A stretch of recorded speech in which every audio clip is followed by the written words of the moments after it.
अस्सलाम वालेकुम स्टूडेंट्स, कैसे हैं आप सब। अगर आपने अभी तक मेरे चैनल को सब्सक्राइब नहीं किया तो मेरे चैनल को सब्सक्राइब करें और बेल के नोटिफिकेशन को प्रेस कर दें ताकि जो मेरी आने वाली लेटेस्ट वीडियोस हैं वो आप तक पहुंच जाएं।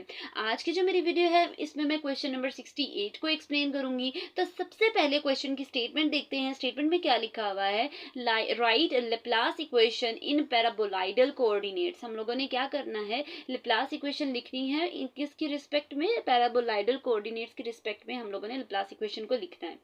अब लेप्लास इक्वेशन का पता होना चाहिए कि उसकी जनरल फॉर्म क्या है। उसके अलावा पैराबोलाइडल कोऑर्डिनेट्स का पता होना चाहिए कि उनके स्केल फैक्टर्स क्या है और उनमें हमारे पास जो कह लें कि उसके कोऑर्डिनेट एक्सिस हैं वो कौन कौन से यूज होते हैं। तो वो सारी चीजें पता होंगी तो हम लोग इसको प्रूव कर लेंगे। ये काफी ज्यादा इजी क्वेश्चन है। तो सबसे पहले इसका सोल्यूशन अगर आप स्टार्ट करें तो लिखेंगे we know that the Laplace equation is, कह रहे हैं हमें पता है कि लेप्लास इक्वेशन किसके इक्वल है, del square psi is equal to partial square psi over partial x square plus partial square psi over partial y square plus partial square psi over partial z square is equal to zero. और इसको उसने equation star का name दे दिया। आपकी मर्जी, आप equation 1 भी कह सकते हैं, आपकी मर्जी है उसको इक्वेशन 2 का भी नेम दे सकते हैं, ठीक है, it is up to you. अब देखिए नेक्स्ट क्या करना है। लेप्लास इक्वेशन अगर आप देखें तो अभी तक हम लोगों ने पढ़ी है, ये मैंने थ्री कोऑर्डिनेट्स, जहाँ पे थ्री कोऑर्डिनेट्स आ जाए वहाँ पे इन तीनों की इस तरह से वैल्यू लिखी जाएगी।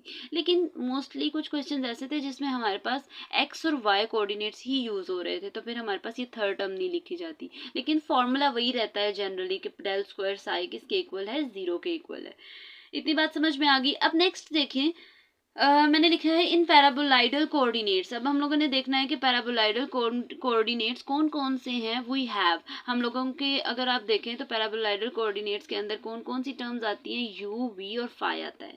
अगेन देखें पैराबोलाइडल कोऑर्डिनेट्स के अंदर यू वी और फाई आता है। फिर उसके बाद उसके स्केल फैक्टर्स हम लोगों ने लिखे हैं। स्केल फैक्टर्स देखें, एच यू मतलब एच यू के रिस्पेक्ट से square root u square plus v square आएगा, एच वी के रिस्पेक्ट से भी square root u square plus v square आएगा, और एच फाई के रिस्पेक्ट से भी अगर आप देखें तो वो यू वी आ जाएगा, ठीक है। ये तीनों स्केल फैक्टर्स हैं। उसके अलावा उसके कोऑर्डिनेट एक्सिस भी लिखती है। आगे देखें, आगे लिखा हुआ है we know that in general. अब हम लोगों ने डेल स्क्वायर साई को कर्वीलिनियर कोऑर्डिनेट्स के अंदर जो जनरल फॉर्मूला है वो लिखना है, ठीक है। पहले मैं डेल स्क्वायर, क्योंकि मुझे डेल स्क्वायर साई का पता होगा, वैल्यू का पता होगा, तो मैं उसको इक्वेशन के इक्वल जीरो के इक्वल बनाऊंगी ना। पहले मैंने del square psi find out करना है, लेकिन सबसे पहले उसका मैंने फॉर्मूला लिखा है। अगर कर्वीलिनियर कोऑर्डिनेट्स के अंदर बात आ जाए, मतलब चैप्टर नंबर 7 की बात आ जाए, क्वेश्चन देख के पता चलेगा कि कर्वीलिनियर कोऑर्डिनेट्स की बात की जा रही है, क्योंकि पैराबोलाइडल कोऑर्डिनेट्स आ जाएंगे, ठीक है। मतलब क्वेश्चन देख के पता चलेगा कि आपने क्या करना है। तो देखिए इसमें क्या है कि अब हम लोगों ने डेल स्क्वायर साई का जो मेरे पास जनरल फॉर्म थी कर्वीलिनियर कोऑर्डिनेट्स के अंदर वो लिखी है। अब मैंने क्या करना है, एच वन को उन्होंने एच यू लेट किया है, एच वी को एच टू लेट किया है और एच फाइव को एच थ्री लेट किया है, ठीक है। और बाकी यू वन क्या है, यू है, यू टू मेरे पास वी है और यू थ्री फाइव है। तो मैंने क्या करना है, मैंने सारी वैल्यूज को पुट कर देना है, मतलब सेपरेटली जिधर जिधर जो जो सी वैल्यू आएगी वो मैंने पुट कर देनी है। अब आपकी जो है कह लें कि आसानी के लिए मैंने क्या किया, मैंने वैल्यूज को ना डायरेक्ट नहीं पुट किया, मैंने पहले उनको सेपरेटली पुट करके कटिंग करके देन उसको जो है फॉर्मूला बनाया। अब अगर आप देखें तो लिखा हुआ है thus we have। अब हम लोगों ने क्या करना है, यहाँ पे डेल स्क्वायर साई की जगह अब क्या आएगा, ये सारी वैल्यूज मल्टीप्लाई हो रही हैं तो स्क्वायर रूट का स्क्वायर रूट के साथ स्क्वायर लेंगे तो ये हमारे पास, इसको इसके साथ मल्टीप्लाई करें तो ये स्क्वायर रूट का स्क्वायर बन जाएगा, स्क्वायर स्क्वायर रूट से कैंसिल आउट हो जाएगा। और यहाँ पे भी जो जो चीज़ें कटिंग हो रही हैं, कटिंग करनी है, ये भी स्क्वायर बन जाएगा मेरे पास और स्क्वायर स्क्वायर रूट से कैंसिल आउट हो जाएगा। और जो मेरे पास वैल्यूज आएंगे वो कुछ इस तरह से फाइनल वैल्यूज आएंगी। जिन जिन चीज़ों की कटिंग होती है ऊपर नीचे वो कटिंग कर देनी है, ठीक है। अब ये तो मेरे पास वैल्यू आ गई, कह लें कि डेल स्क्वायर साई की, ये वाली जनरल फॉर्म बनी है मेरे पास, ठीक है।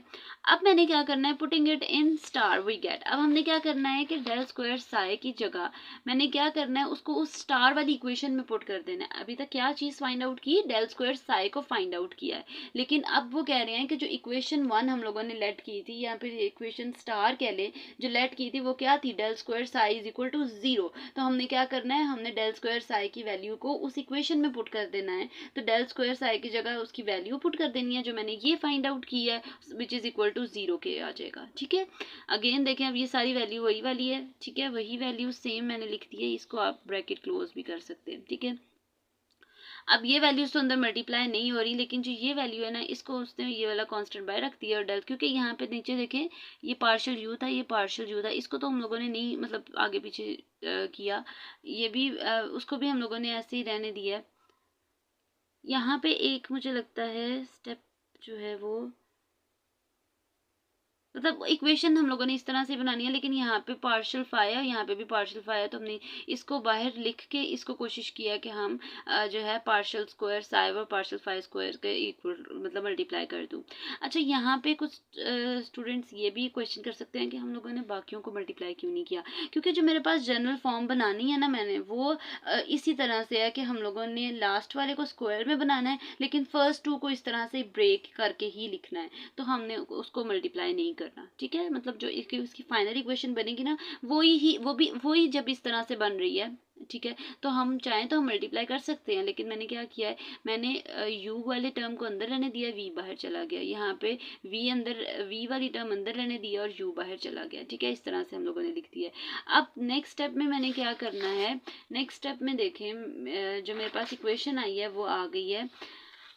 यहाँ पे देखिए ये मेरे पास इक्वेशन आई है। अब मैंने क्या किया है, 1/u_v और u square plus v square बाहर मल्टीप्लाई हो रहा था, इसको सारी को अंदर मल्टीप्लाई करके जो है वो मैंने ये देखें, अब यहाँ पे ये नंबर ये 1 ओवर डिवाइड हो रहा है, मतलब दूसरी साइड पे जाएगा तो ये इधर डिवाइड हो रहा है, दूसरी साइड पे जाएगा मल्टीप्लाई होगा। एनी नंबर मल्टीप्लाई बाय 0 मतलब इक्वालिटी से पहले ये डिवाइड हो रहा है, अगर इधर डिवाइड हो रहा है तो दूसरी साइड पे जाएगा तो मल्टीप्लाई होगा, और 0 के साथ किसी भी नंबर को मल्टीप्लाई करे वो 0 हो जाता है, ये पूरी टर्म खत्म हो जाएगी। तो मेरे पास जो फाइनल रिजल्ट आ गया वो ये आ गया। अब जो मैंने स्टेप यहाँ पे लिखना था, इसके बाद लिखा हुआ है, ये मैंने पहले लिख दिया, मतलब अब ये आपने क्या करना है, पहले ये लिखनी है ये वाली इक्वेशन, फिर आपने ये वाली इक्वेशन लिखनी है, और इसके बाद आपने लिखना है multiplying by u v we get. अब इक्वेशन तो हमारे पास बन गई, लेकिन हम लोगों ने जो फाइनल इक्वेशन, जो एक इक्वेशन का मतलब फाइनल इक्वेशन का जो आंसर है वो लाने के लिए मैंने क्या करना है, मैंने लिखना है कि मैं मल्टीप्लाई कर रही हूँ इस पूरी इक्वेशन को uv के साथ। ठीक है, और यहाँ पे मैंने क्या करना है, ये जो ब्लू मैंने मार्कर से हाईलाइट किया इसके ऊपर आपने लिखना है multiplying by uv we get. Again देख लें क्या मैंने लिखना है, multiplying by uv we get. अब हम लोगों ने क्या करना है, uv के साथ मल्टीप्लाई कर देना है, uv बाहर ही आएगा तो मेरे पास फर्स्ट में uv स्क्वायर बन जाएगा, सेकेंड में u स्क्वायर v बन जाएगा, और लास्ट पे भी ऐसे uv के साथ डिवाइड करेंगे वो कटिंग हो जाएगा। यहाँ पे देखें तो यहाँ पे जब मैं मल्टीप्लाई करूंगी uv के साथ, नीचे uv डिवाइड हो रहा है, ऊपर मल्टीप्लाई होगा कटिंग हो जाएगा, तो ये मेरे पास जो फाइनल इक्वेशन थी वो बन गई है। लास्ट पे आपने लिख दिया इज द रिक्वायर्ड इक्वेशन, यहाँ पे फाइनल हेंस प्रूव लिखते हैं, आप हेंस प्रूव रहने दें, इज द रिक्वायर्ड इक्वेशन लिखते हैं। ये दीजिए आज की मेरी वीडियो, होपफुली आपको मेरी वीडियो अच्छी लगी होगी। अगर आपको मेरी वीडियो अच्छी लगे तो वीडियो को लाइक करें और सब्सक्राइब करना मत भूलिएगा। तो इंशाल्लाह जो नेक्स्ट वीडियो है वो फर्दर क्वेश्चन से रिलेटेड होंगी, तो तब तक के लिए अल्लाह हाफिज।